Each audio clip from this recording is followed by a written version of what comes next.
Hopefully everyone's feeling okay. I know this is an interesting topic, which is likely why you decided to sign up for the webinar, so I appreciate that. But also probably you're feeling it too, just like the rest of us. We'll give it about 2 more minutes and then we'll get going. I see some familiar names. Good to see those of you.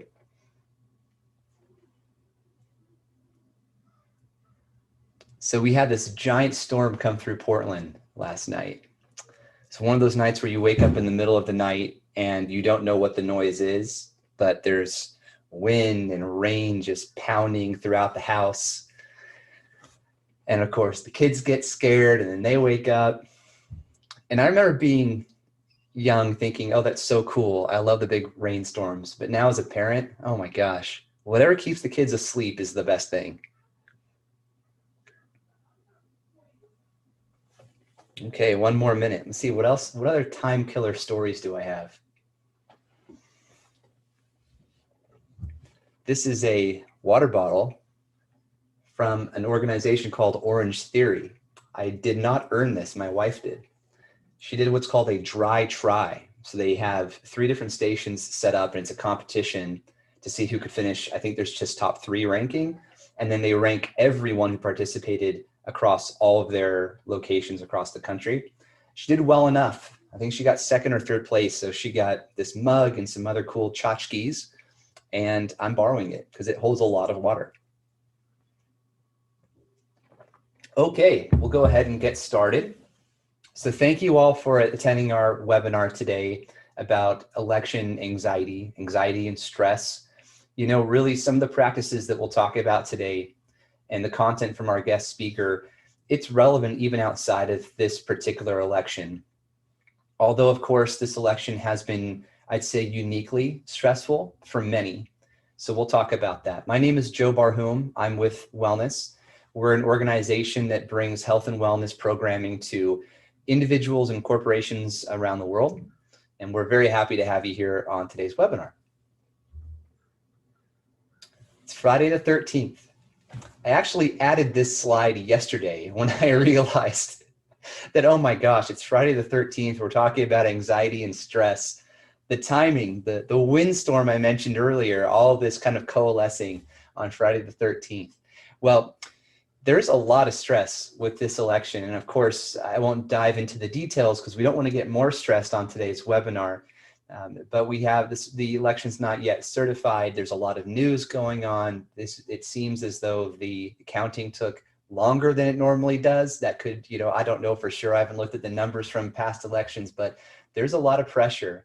And we had a record of nearly 150 million Americans voting. It's unbelievable, the voter turnout this year. And to me, that says that there's a lot of people with an interest and an opinion, which is good, but you're likely to run into those people, right? It could be your spouse, your friends, people that you may spend the holidays with who have differing opinions of you. And there's a likelihood that will happen considering turnout. Well, when you think about the combined stress that we all deal with, there's an impact on employers. So for those of you who manage a staff or work with a staff of folks, just consider that any stress that you've observed over your years as a human resources manager, perhaps, it falls into this bucket that in the past year, $190 billion was attributed to employer burnout. So that's stress of employees. So this is a pretty staggering volume. It's a big amount, and it's not an easy solution. There's definitely a lot to consider when trying to help solve or reduce this burden on you as an employer. And of course, we're not here to say we're going to completely remove that $190 billion. But when it comes to what we can do in the short term, there are ways to help alleviate stress and to bring stress and anxiety advocacy tools to individuals within your organization. We're here to talk about those. So just a few more statistics that I think kind of help put some parameters around this. When you think of that $190 billion, you know, what does that mean in terms of number of people? 18% of employees experience symptoms of mental health just in the last month. Now that's a That's a lot. When you think about almost one in five people, it's quite a bit. But there are ways to help. And when organizations, from a corporate standpoint, when they adopt a point of view on health and wellness and they build upon that point of view, so everything from an organization that just finds a way to squeeze some yoga or meditation into their staff advocacy, that's a start. That's something that's great. I heard a story recently from a customer where their very mature health and wellness program started with the CEO just in a meeting one day saying, I will help pay for anybody who wants to quit smoking. And that was the spark that lit the program, which is now one of the most impressive programs that I've come across in my time in this field. A very cool story. So what can we do? How can we help? And what we try to do at Wellnys is kind of turn the switch for you, taking the administrative load off your plate and bringing a wide variety of health and wellness programming to you. And just knowing that a corporate culture of mindfulness can improve stress management capabilities. And that can transcend the workplace. It can have positive effects at home or in environments that involve other people. And it can be helpful for parents of children or guardians of children as well, which of course is very important to, my kids at least will copy me. So I try to keep it down whenever I'm a little too stressed out, a little too anxious, and make sure they don't adopt any of those bad behaviors that I may, inadvertently be expressing. So as it relates specifically to the election, we're calling this post-election mental health. The stress that we've all been dealing with over the last several weeks, potentially months or years, it's not over. We still have a lot to deal with over the next few months in the transition that will take place. So, there's a lot coming at us, and that could lead to bouts of extreme, we'll call it passion, right? Advocacy for a side or a set of beliefs, which, could lead to frustration on others or stress upon yourself.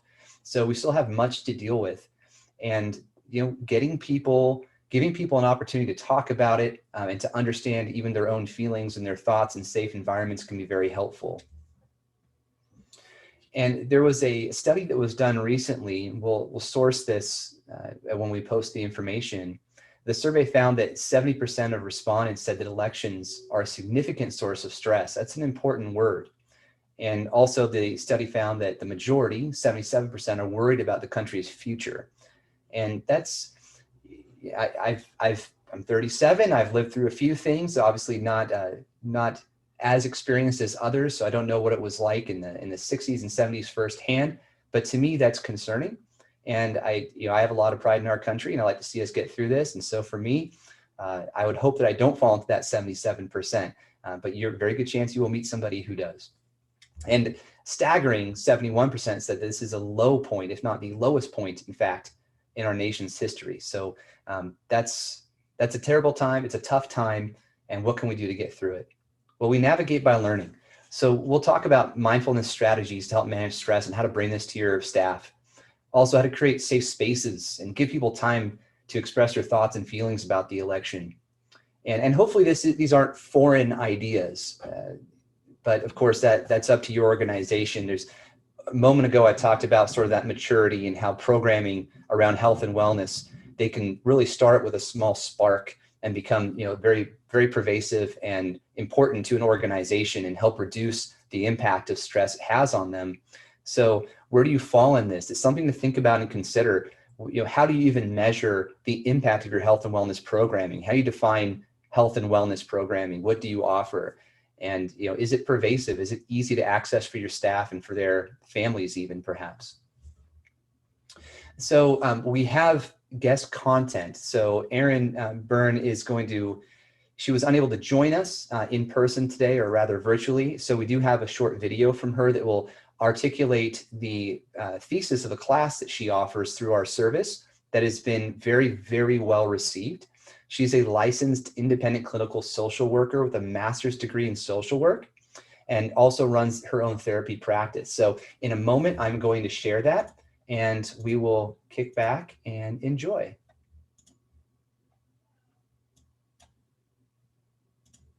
Hi, I'm Erin Byrne. I'm a clinical social worker that specializes in stress and anxiety management through the use of mindfulness techniques. Can I tell you something? I'm tired. In fact, I'm exhausted. Are you? If not, I want to know your secret. This year has brought on so many challenges for so many of us, from the current COVID-19 pandemic, race relations and injustices in the United States, to the current 2020 election. The political turmoil in our country has left most of us feeling drained. Join me for a conversation to talk about your thoughts and feelings of this year's election. Now, this will not be a space for political debate. No, this will be a space and time for you to reflect, to cope, and maybe learn some stress management techniques. Can I share something with you? Stress stays in the body unless we do something to actively combat the effects of stress. Things like sleep disturbance, eating disruptions, illness, family conflict. Do any of these sound familiar to you? You've probably experienced at least one of these this year after all of the crises that we've been through as a country. One of the ways to combat stress is through something called mindfulness. Will you try something with me? Close your eyes, just for a moment. If that doesn't feel comfortable, you can bring your gaze down to the floor, just to something that's not stimulating. And then when you're ready, take an inhale. And then exhale.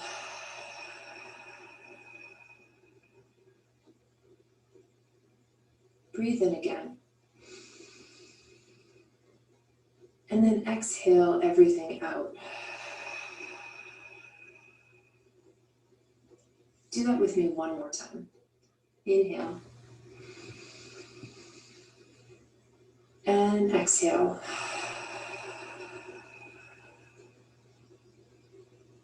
Now, as you're ready, open your eyes or bring your gaze back upward.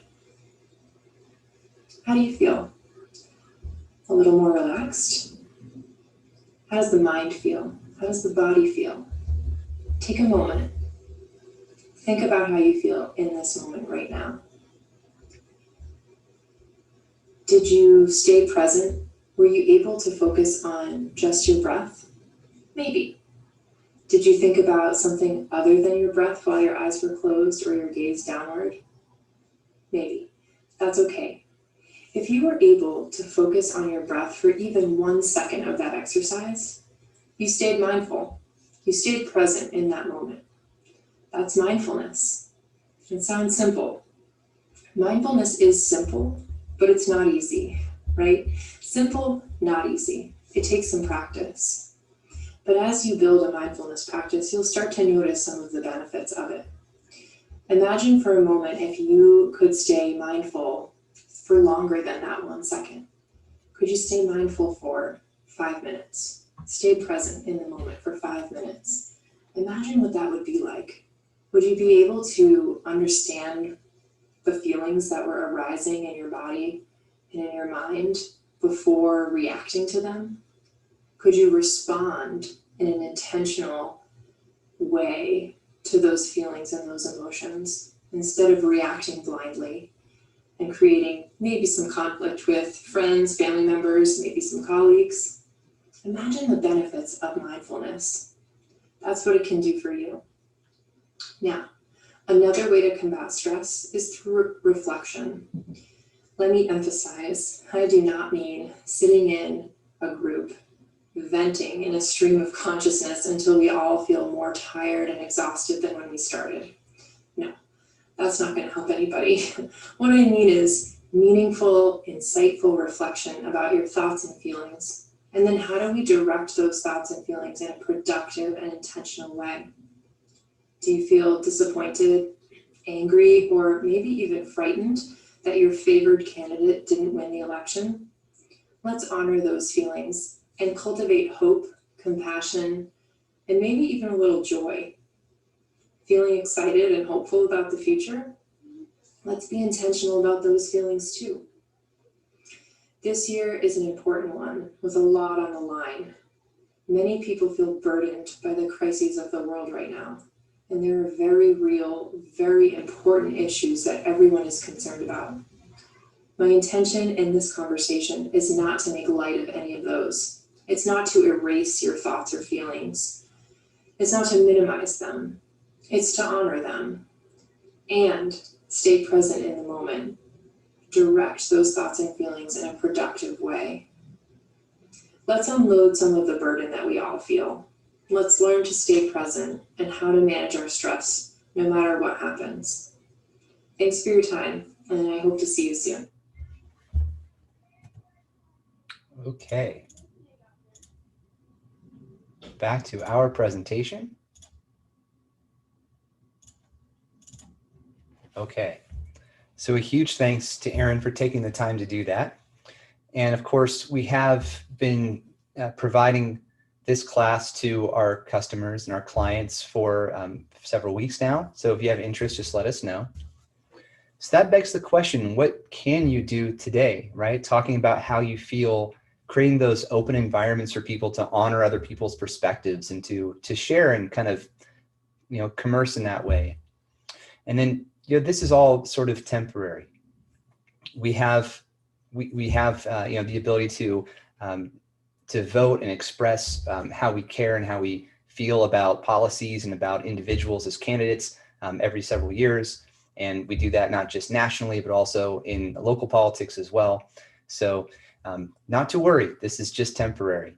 And of course, as far as your organization goes, creating a space that's fun and positive, it's good to balance these things out. Whenever I have to discipline one of my kids, I also try to make sure that we do something fun and something that's team building and really continues to build on the bond that we have. And so just like that, inside your organization, it's good to have something fun to do, and we can help with that as well.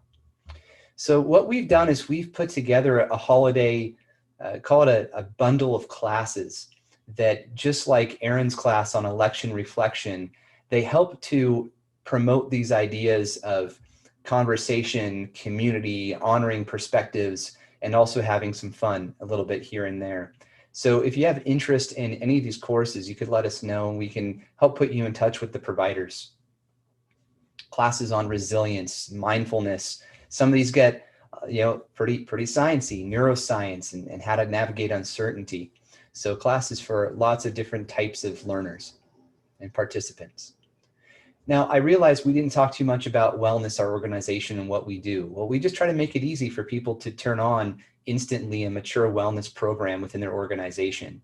So even if you just have that spark right now, like I mentioned earlier, by working with us, we can just turn it on for you, and all of a sudden you'll have access to not just these classes that we mention in a live structured environment through Uber Conference or Zoom or whatever tools that you use for that. We can go on site if that's something that you want to do, but also we have on-demand streaming content, which is pretty incredible.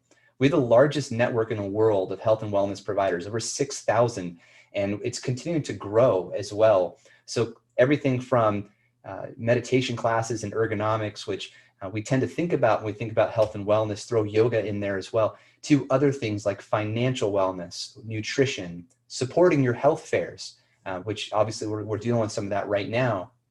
Arts and crafts and collaborative things such as dance, classes for kids. We can also help with flu shots and returning to work with COVID testing, both antigen and antibody.